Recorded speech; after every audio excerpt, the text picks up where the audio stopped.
Well, I have a sort of suggestion, and that is this, that before we decide either to save the planet or to destroy it, we pause for a moment of silence. I don't mean that kind of grim silence which one observes when somebody says, such and such a famous person has just died, and we'll observe a moment of silence in his honor, and everybody frowns and thinks very serious thoughts. That's not silence at all. I mean real silence,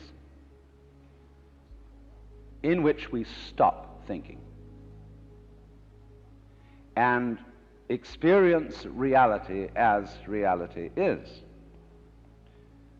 Because after all, if I talk all the time, I can't hear what anyone else has to say. And if I think all the time, and by that I mean specifically talking to yourself subvocally inside your skull, if I think all the time, I have nothing to think about except thoughts. And so I'm never in touch with the real world. Now, what is the real world?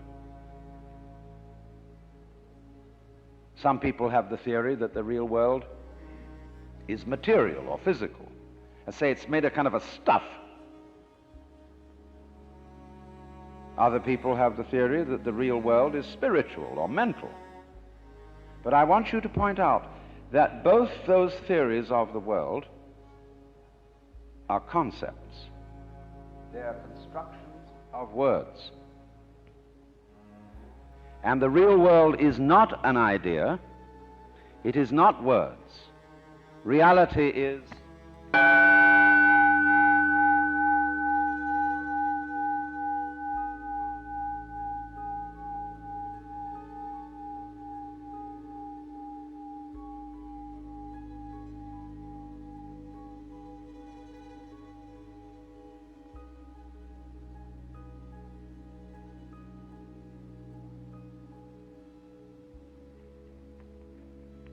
you will find, therefore, that if you get with reality, all sorts of illusions disappear. And I will mention several illusions that have not this kind of existence.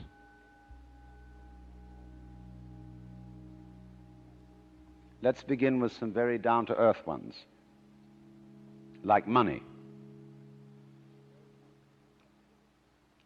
Money is a very useful method of accounting.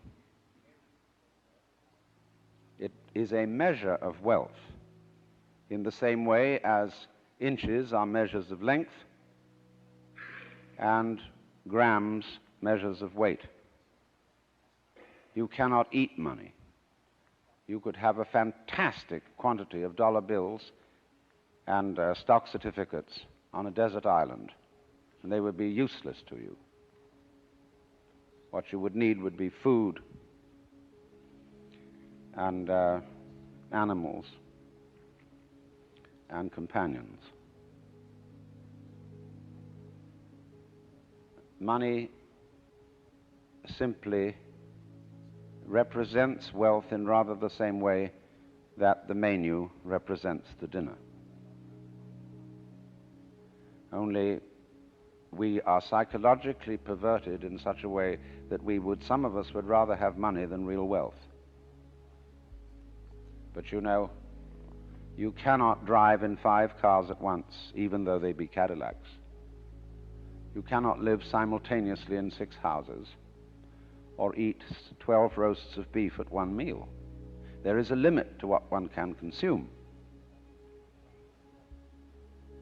So that's one of the sort of confusions I'm talking about.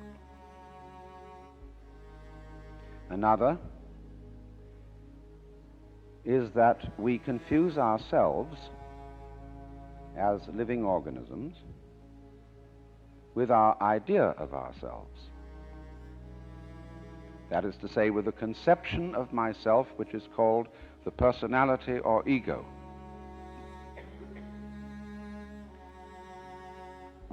That is what we have been told we are. And it's an extremely crude and limited conception of oneself. of the actual, unique living organism. And we get unhappy because we're thinking of ourselves in this way, because we think, well, gee, I'm going to die. I once talked to a woman who came to me and said she was afraid of death. And we went into it in a long conversation. I said, what are you really afraid of? And she thought it over, and he said, do you know, what I'm going to be afraid of is what other people are going to say. They're going to say, poor old Gert, she couldn't last it through. Because you see, who you think you are is entirely dependent on who people have told you you are. You're not that. Then another thing that bothers us is time. Most people nowadays say, I have no time. Of course you don't. Because you are not aware of the present. You know, the present is represented on your watch by a hairline that is as thin as possible, as is consistent with visibility. And so everybody thinks the present is, instead of,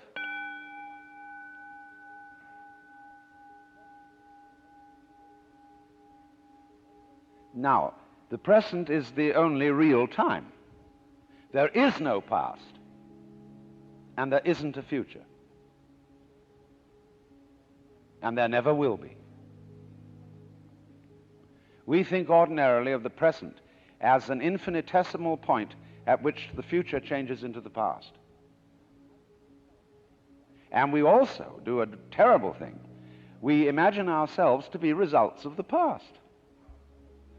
And we're always passing the buck over our shoulders, like when God approached Adam in the Garden of Eden and said, hast thou eaten of the fruit of the tree whereof I told thee thou shouldst not eat?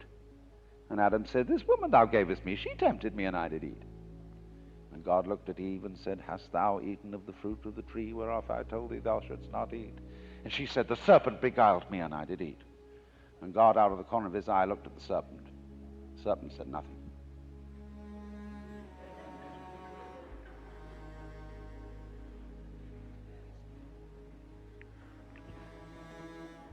So you see, we're always passing the buck.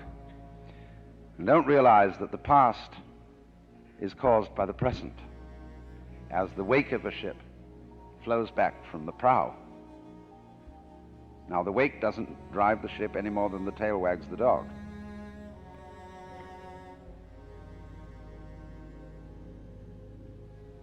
But we've all got excuses. Oh, my mother had a fit while she was carrying me in the womb. They didn't bring me up right. And then they go to the mother and say, how is it that you could have been so irresponsible with your children? And she says, well, it was my parents didn't bring me up right either. And so everybody passes the buck. But the truth of the matter is, it all begins here. This is where the creation begins.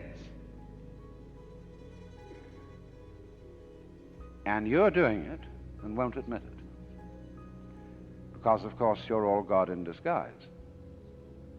Jesus found that out, and they crucified him for saying so. So this is a very odd thing for Westerners to understand, and particularly for Americans. Because we are so fixated on the future. When we say we want to put something down, we say it has no future. Well, do you? Much better to have a present. Because if you don't, it's useless to make plans. Because when they work out, you won't be there to enjoy them. You'll be thinking of something else.